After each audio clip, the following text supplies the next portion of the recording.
it's not sexually provocative. You're just in face of astounding, always surprising reality. In that sense, is it like a naturemort? Like a naturemort? No. It's the opposite of a naturemort. I mean, we could call it the nature vivant.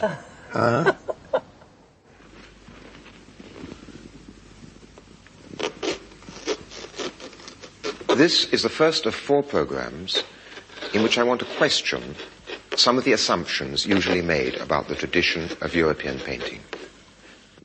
Filming this was a moment of great tension for me, because if John was going to screw it up, there was no way we could repeat it.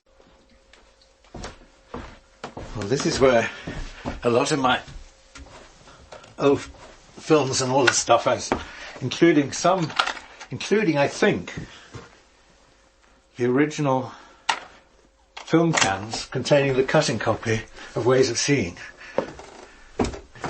Auch der britische Regisseur Mike Dibb hat sich mit John Berger auf eine Exkursion über unsere Sehgewohnheiten begeben. There it is, Ways of Seeing. So, programs 1 and 2. And the old film. Ihre legendäre BBC-Serie Ways of Seeing öffnete 1972 einer ganzen Generation die Augen für eine neue Politik des Sehens.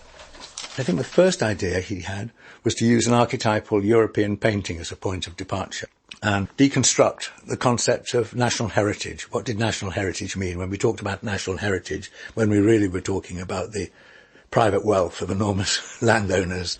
The process of seeing paintings or seeing anything else is less spontaneous and natural than we tend to believe.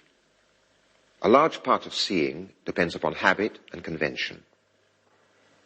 All the paintings of the tradition used the convention of perspective, which is unique to European art. I remember saying, well, John, shouldn't we just say, well, maybe or perhaps or something? He said, no, you just got to say it. If you say it and somebody disagrees, then they're engaged. Now, perspective centers everything on the eye of the beholder. It is like a beam from a lighthouse, only instead of light travelling outwards, appearances travel in. And our tradition of art called those appearances reality. We tried a lot of experiments, and funnily enough, most of them didn't work terribly well, but one worked amazingly when we had the Caravaggio. I think it's a man. It's a woman. Man. It's a woman. There's no bristles even. Yes, but he hasn't got any bristles. He got a moustache. Yes, but he hasn't got any bristles. But no, not quite all, but most of the boys thought that he was a man, and most of the girls, you thought she was a woman. I'm not sure. And you said she was perhaps both. Because they were really looking and really relating what they saw to their own experience, they recognized something that most adults wouldn't. Without knowing the artist's name, let alone anything about Caravaggio's life, or the fact that he was a homosexual, they immediately saw how sexually ambivalent the principal figure was. Caravaggio is I think, he's my favorite painter. I mean, the paintings by other painters, which perhaps I prefer, but as a figure, as a life, his life is my favorite life of a painter. And why? Because he was consistently a rebel. You cannot predict the impact a series has. And I don't think it occurred to John and myself the effect the series was going to have. Because it didn't certainly occur to the BBC that it might have any impact. To actually suggest at the end of a television film, be critical of what we're telling you, that was also just something which was just so different. But remember that I am controlling and using for my own purposes the means of reproduction needed for these programs. The images may be like words, but there is no dialogue yet. You cannot reply to me. I hope you will consider what I arrange, but be skeptical of it. From a very, very early age, really when I was a small kid at my first school, I was skeptical about the world and what was happening around me.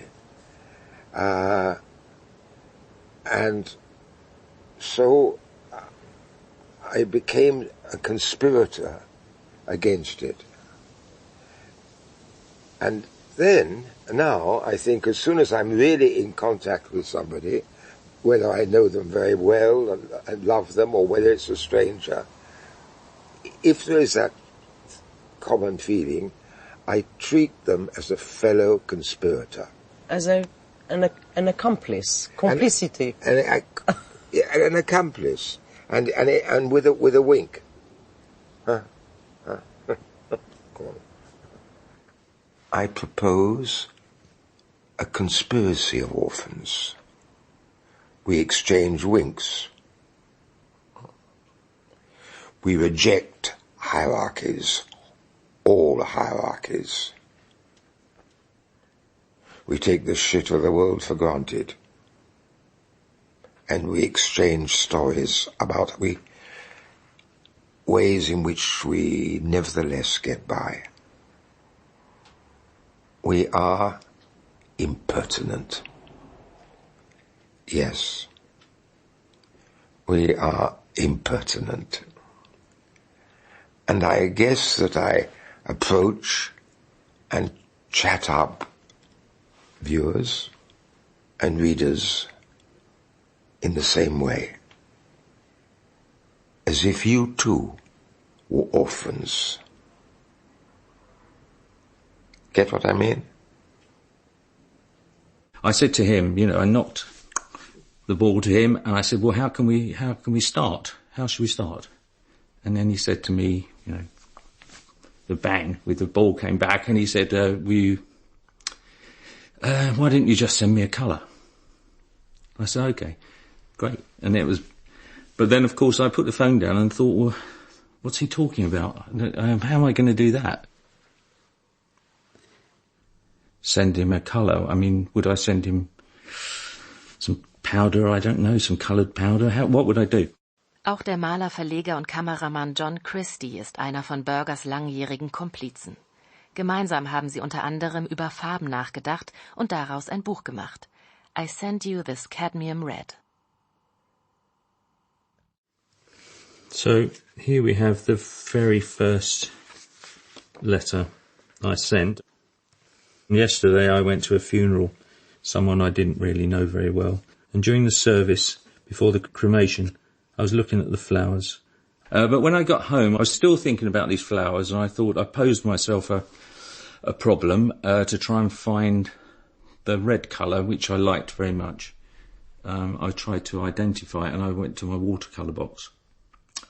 And so, for no better reason than the memory of those flowers, I send you this cadmium red.